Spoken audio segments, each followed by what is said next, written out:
सर्वसामान्यांच्या हक्काचा आवाज जागर जनस्थान।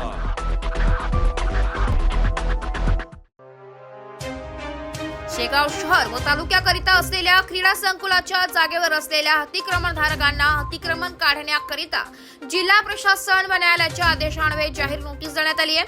त्या अनुषंगाने पोलीस प्रशासन व कायदा व सुव्यवस्थेच्या अनुषंगाने शेगाव येथील तालुका क्रीडा संकुलावरील अतिक्रमण काढण्यास आज सकाळपासून सुरुवात करण्यात आली आहे। मंगळवारी सकाळपासून क्रीडा संकुलावरील 192 झोपड्यांवर बुलडोजर आणि जेसीबीद्वारे अतिक्रमण काढण्यात आले। आज आणि उद्याचे 2 दिवस ही कारवाई चालणार असून कायदा व सुव्यवस्था अबाधित राखण्यासाठी विविध विभागांचे वरिष्ठ अधिकाऱ्यांसह 300 पोलिसांचा फौज फाटा या ठिकाणी तैनात करण्यात आलाय। जागर जनस्थान करिता जिल्हा प्रतिनिधी इस्माईल शेख, शेगाव, बुलढाणा।